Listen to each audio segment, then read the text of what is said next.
हमने जो है एक परीक्षा कार्यक्रम जारी किया था यहाँ से बच्चों के लिए, पर उसमें थोड़ा सा परिवर्तन हो सकता है।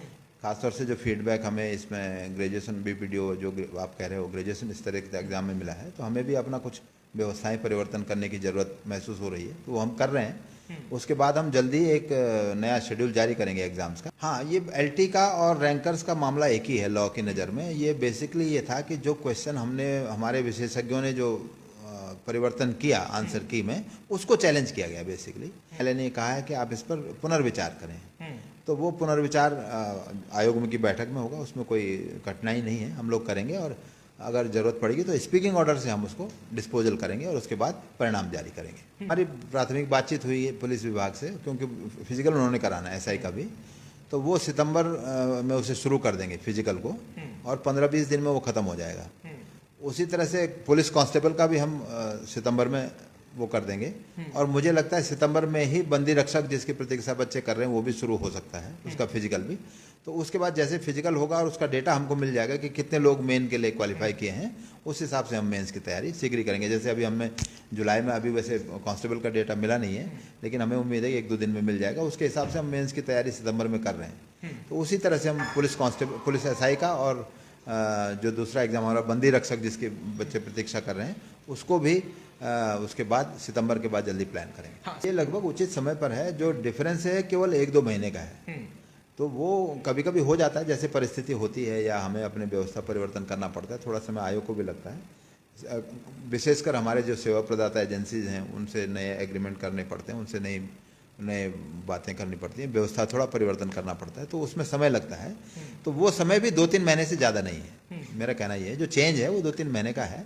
जो भी चेंजेस आएंगे वो 2-3 महीने तक एस्केलेट करेगा, उससे ज़्यादा नहीं करेगा, कि वो चिन्हित करने हैं, तो इसीलिए वो भेजा नहीं जा रहा है। ठीक है, तो वो सम्मिलित हैं, अलग नहीं है वो। अलग होते तो फिर कोई कठिनाई नहीं थी।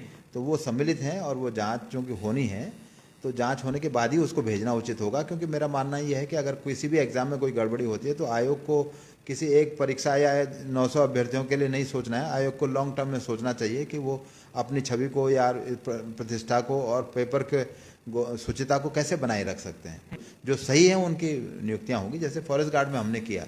जो गड़बड़ी में पाए गए थे उनको अलग करके हमने रिकमेंडेशन भेजी हैं, तो वही प्रक्रिया इसमें भी हो सकती है। असिस्टेंट अकाउंटेंट का जो हमने अभी कैंसिल किया है, उसमें एक मामला अभी माननीय न्यायालय में विचाराधीन है, उसके भी थोड़ा प्रतीक्षा करें। दूसरी बात यह है कि हम, मेरे ख्याल से अगर कोई कठिनाई नहीं हुई या माननीय न्यायालय को कोई निर्देश नहीं आया, तो सितंबर या अक्टूबर में इस एग्ज़ाम को कराएंगे। जो भर्तियां हमारी मेरे ख्याल से अगस्त माह से शुरू हो जाएंगी, और जो सामान्य भर्तियां निकलती हैं जैसे खनिज सहायक, सहायक लेखाकार, व्यक्ति सहायक वगैरह, ये तो उसमें रहेंगी ही। कुछ एक तकनीकी पद भी हैं जो हमें मिले हैं, तो उनको भी हम क्लब करने की कोशिश कर रहे हैं। तो मुझे लगता है करीब 1,500-2 हज़ार भर्तियाँ हम अगस्त माह में, अगस्त सितंबर अक्टूबर इन 3 महीनों में विज्ञापन के रूप में देंगे। तो सिलेबस है वो तो बेसिकली डिपेंड करता है नियमावली बनने पर, जो विभाग बनाते हैं, राज्य सरकार बनाती है, तो वो नियमावली में जो प्रावधान दिया जाता है शैक्षिककर्ता का, उसी के आधार पे हम सिलेबस तैयार करते हैं। कभी कभी इनमें चेंजेस आते हैं, जैसे सहायक लेखाकार का हमने चेंज किया क्योंकि उसमें बीबीए नई क्वालिफिकेशन जोड़ गई, पहले केवल बीकॉम होती थी, तो तब हमने बीबीए बीकॉम का एक ज्वाइंट सिलेबस बनाया। तो इसी तरह से सिलेबस चेंज होते हैं।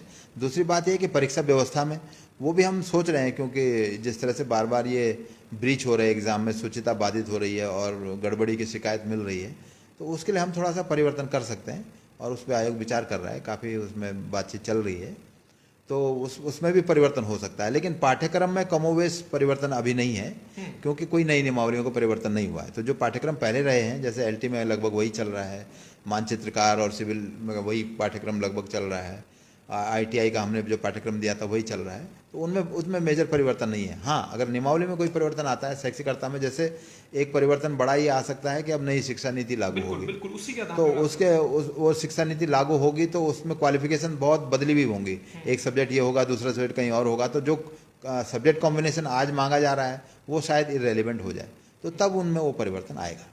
अगर इस साल से राज्य सरकार ने उसे लागू किया है, तो आप ये समझिए कि 3 साल बाद यानी 25 में या 26 में आपके पास एक नई क्वालिफिकेशन वाले बच्चा होगा, तो आप उसको अगर गवर्नमेंट जॉब्स वाले सिस्टम में इंक्लूड करना चाहते हैं तो आपको अपने सेवा नियमों में परिवर्तन करना होगा। तो वो बेसिकली तो आयोग का मामला नहीं है, वो राज्य सरकार का मामला है, और आयोग यही निवेदन करेगा राज्य सरकार से औपचारिक रूप से भी कि उस पर विचार करें, और अभी से अगर तैयारी करेंगे तो साल भर में वो सब कार्रवाई हो सकती है और फ्यूचर में उसी के जो नियमावलियाँ बनेंगी उन्हीं के हिसाब से आयोग भी परिवर्तन कर लेगा।